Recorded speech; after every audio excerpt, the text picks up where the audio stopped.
అందరికీ నమస్కారం, శుభోదయం. Welcome to profit master dot in.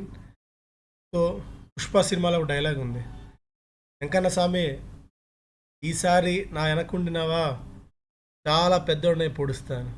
So తిరుపతిలో కూడా నిన్న అదే వెల్కమ్, అదే స్థాయిలో అద్భుతమైన స్పందన లభించింది. ఎక్కడెక్కడి నుంచో, బెంగళూరు నుంచి, చెన్నై నుంచి, ఇంకా ఎక్కడెక్కడ తిరుగుతాయని చాలా దూర ప్రాంతాల నుంచి పెద్ద సంఖ్యలో మనం అనుకున్న దానికంటే మంచి నంబర్ హాజరయ్యారు. పేరు పేరున మీ అందరికీ ధన్యవాదాలు తెలుపుకుంటున్నాము. ఎక్కడెక్కడి నుంచో కూడా వచ్చారు. ముఖ్యంగా కొంతమందిని ఈ సందర్భంగా ప్రస్తావించుకోవాలి. రంగం జ్ఞానసుందరం గారు మాకు అక్కడ ఏర్పాట్లలో చాలా హెల్ప్ చేశారు. ఫస్ట్ ఆఫ్ ఆల్ దానికి థ్యాంక్స్ చెప్తున్నాను. తర్వాత చలపతి గారు తను ఏదో టీషర్ట్స్ తీసుకొచ్చారు, బాలాజీ అని, రమాల కృష్ణమూర్తి, ఇలా వీళ్ళందరూ ప్రసాదాలు తీసుకొచ్చారు తిరుమల నుంచి. ప్రతి ఒక్కరికి పేరు పేరున ధన్యవాదాలు తెలుపుకుంటున్నాం. మంచి స్పందన మీకు ఫస్ట్ అటెంప్ట్లోనే మీరు మాకు ఇచ్చారు. ఇంకొంతమంది జమ్మూ కాశ్మీర్ నుంచి ఒక అబ్బాయి చాలా దూరం నుంచి కూడా తను వచ్చాడు. కేవలం మమ్మల్ని చూడడానికి కూడా కొంతమంది ఈ కార్యక్రమానికి హాజరయ్యారు.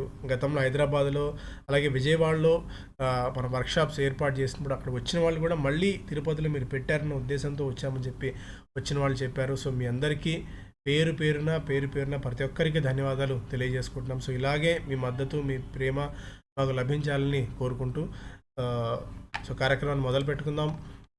ఏషియన్ మార్కెట్స్లో ట్రెండ్ అయితే పాజిటివ్గా ఉంది. As of now Shanghai, Hong Kong, Nikkei అన్ని 2% దాకా ప్లస్లో ట్రేడ్ అవుతున్నాయి. కాస్పీ కూడా 0.75% మేర లాభాలతో కొనసాగుతుంది. ఒక మంచి ట్రేడింగ్ ట్రెండ్ మనం అబ్జర్వ్ చేస్తున్నాం.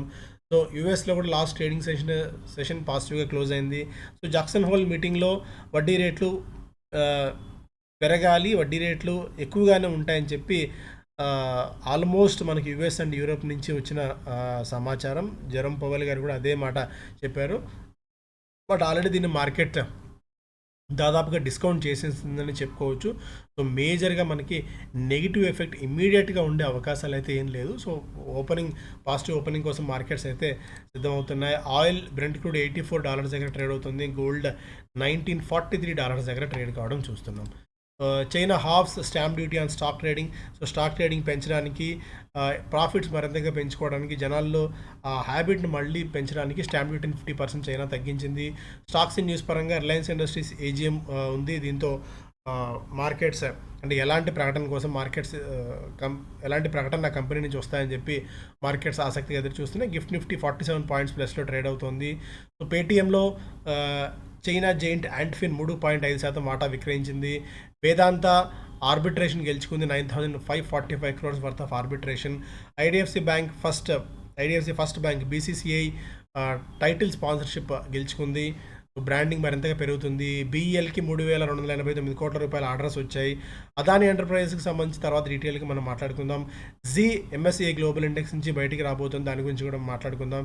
గ్లాండ్ ఫార్మాకు ఒక నెగిటివ్ న్యూస్, 483 యూఎస్ఎఫ్డి నుంచి వీళ్ళకి లభించింది. ఒక 2 అబ్జర్వేషన్స్ ఇచ్చారు. అబ్జర్వేషన్స్ ఎంత సివియారిటీ ఉందో ఒకసారి చూడాల్సిన అవసరం ఉంది. సీసీఎల్ ప్రోడక్ట్స్ వాళ్ళకున్న ఒక సబ్సిడరీలో ఒక కీ ఎక్విప్మెంట్ బ్రేక్ డౌన్ అయింది. దానివల్ల ప్రాఫిట్స్ మీద ఇంపాక్ట్ ఉంటుందని చెప్పి సీసీఎల్ ప్రోడక్ట్స్ వెల్లడించింది. మేబీ ఇలాంటి టైంలో ఏదైనా భారీ కరెక్షన్ వస్తే అదొక మంచి ఆపర్చునిటీ అవుతుంది కొనుగోలు చేసేందుకు.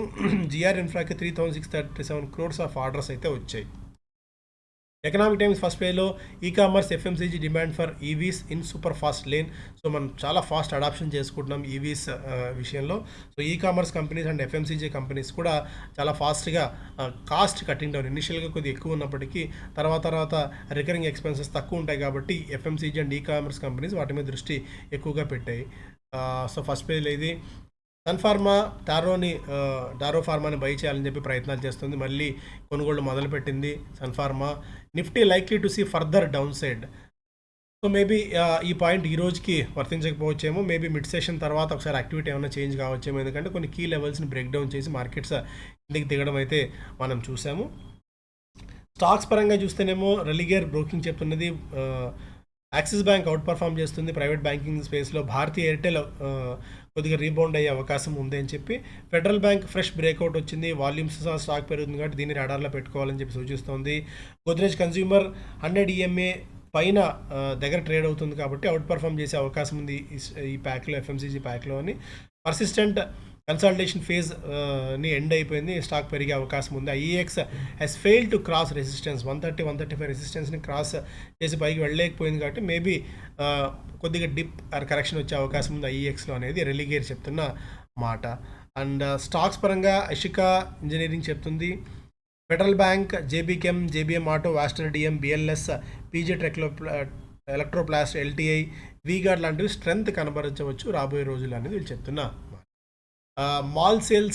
మాల్లో సేల్స్ పెరుగుతున్నాయి. దాని effect cinema or exhibition movie theatres మీద కూడా పడుతుంది. రెండు బెనిఫిట్ పొందుతున్నాయి. మార్కెట్స్లో మళ్ళీ స్పెండింగ్ భారీగా మొదలైంది. ఈ ఫెస్టివ్ సీజన్ అంతా కూడా అంటే మంచి సినిమాలు పడితే ఎగ్జిబిటర్స్కి కూడా మంచి బిజినెస్ రాబోతుంది.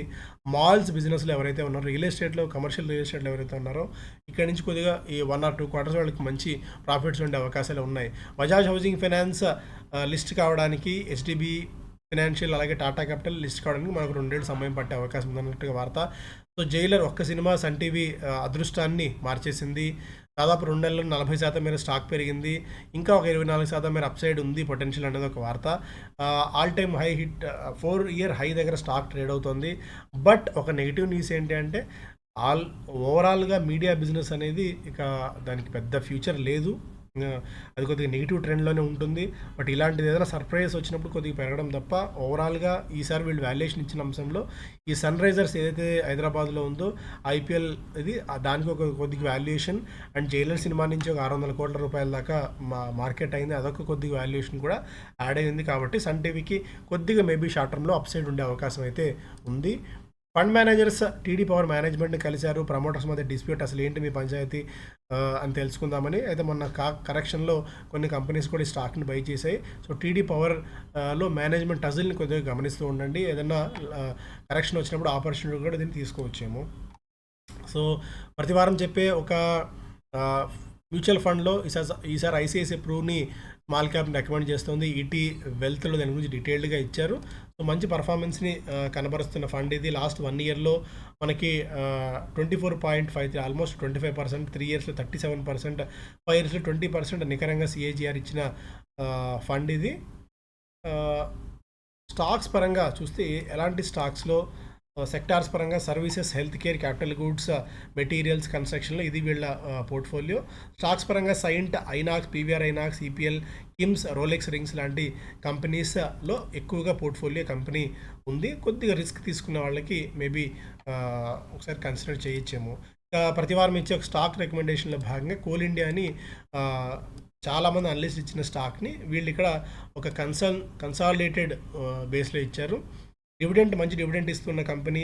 14 మెంబర్స్ బై రేటింగ్ ఇస్తున్నారు, 2 హోల్డ్ అండ్ 6 సెల్ రేటింగ్ ఇస్తున్నారు. రెవెన్యూ పీఈ పరంగా చాలా లో పీఈ, 5 PEలో స్టాక్ జరుగుతుంది. అది ముందు నుంచి కూడా ఉన్నది. పీ/బీవీ కూడా చాలా తక్కువ ప్రైస్ టు బుక్ వాల్యూ దొరుకుతుంది. రెవెన్యూ పరంగా 1,33,555 కోట్ల రూపాయలు నెక్స్ట్ ఇయర్. అలాగే 25 నాటికి 1,38,000 కోట్ల రూపాయల 457 కోట్ల రెవెన్యూ. ఈపీఎస్ పరంగా 38 రూపీస్ అండ్ 36 రూపీస్ ఈపీఎస్ రావచ్చు నాకు అంచనా. డివిడెంట్ 10% డివిడెంట్ ఇస్తుంది. ఈ వేదాంత డివిడెంట్ మనం కన్సిడర్ చేయలేము, ఎందుకంటే ఇది just one of the single time ఈవెంట్గా దీన్ని చూడవచ్చు. బట్ ఓవరాల్గా కోల్ ఇండియాని లాంగ్ టర్మ్ కోసం అక్వైర్ చేసుకునే అవకాశం ఉంటుంది, డివిడెంట్ ఈల్డ్ కోసం కూడా. కృష్ణా డయాగ్నోస్టిక్ స్టాక్ని రికమెండ్ చేస్తుంది. జేఎం ఫైనాన్షియల్, జేఎంఎం ఫార్డ్లర్ని రికమెండ్ చేస్తుంది. Axis Securities with price target of 2,230, గ్యాబ్రియల్కి 325 టార్గెట్, విఏ టెక్ వ్యాబాక్కి 636 rupees target price, Capacite infra 260, ఇది కూడా మంచి ఇన్ఫ్రా కంపెనీ. సిఐ ఆటోమేటిక్కి 576 రూపీస్ టార్గెట్ ప్రైస్ ఇస్తుంది. జియో సెల్ రికమెండేషన్ సోలార్ యాక్టివ్ని సెల్ చేయమని యాంటిక్ బ్రోకింగ్ చెప్తుంది. 303 రూపీస్ టార్గెట్ ప్రైస్, అంటే 18% ఇక్కడ నుంచి డౌన్ సైడ్ రిస్క్ ఉంది అని చెప్పి. బిజినెస్ స్టాండర్డ్ ఫస్ట్ పేలో SEBI probe likely to suggest no major lapses by Adani companies. ఇది మనం అంతా ఊహించిందే. సో ఎలాంటి పెద్ద path breaking or major reports ఏమి ఉండకపోవచ్చు అని చెప్పి ఈ హిందన్బర్గ్ వచ్చిన టైంలో ఎవరైతే షార్ట్ సేల్ చేశారో వాళ్ళ మీద చర్యలు తీసుకోబోతున్నారు అన్నట్టుగా ఒక వార్త. సో మేబీ ఒక 1 crore రూపీస్ పెనాల్టీ ఉంటే ఉండొచ్చేమో అన్నది ఒక అంచనా. సో దీని గురించి నేను ఎంత తక్కువ మాట్లాడితే అంత మంచిది. స్పేస్ లాంచ్ బిజినెస్లో ఎల్ఎన్టీ ఎంటర్ కాబోతుంది. ఫుల్ లెంత్లో దీని మీద కాన్సన్ట్రేషన్ పెట్టాలన్న ఆలోచనలో ఉంది. నిఫ్టీ సపోర్ట్ లెవెల్స్ దగ్గర ఉందన్నట్టుగా వార్త. Investors huddle after Zee Sony deal all clear. So ఇప్పుడు జీ సోనీ డీల్ క్లియర్ అయిపోయింది. ఇప్పుడు ఇక్కడ నుంచి కల్వర్ మ్యాక్స్ ఎంటర్టైన్మెంట్ పేరుతో ఈ కంపెనీ మారబోతోంది. ఇప్పుడు ఎంఎస్సి ఇండెక్స్లో నుంచి ప్రస్తుతానికి తీసేసినా కూడా తర్వాత మళ్ళీ ఎంఎస్సి ఇండెక్స్లోకి చేరే అవకాశం ఉంది. సో అందువల్ల కరెక్షన్స్లో ఏదన్నా ట్రై చేయొచ్చేమో అనిపిస్తుంది యాజ్ ఆఫ్ నౌ.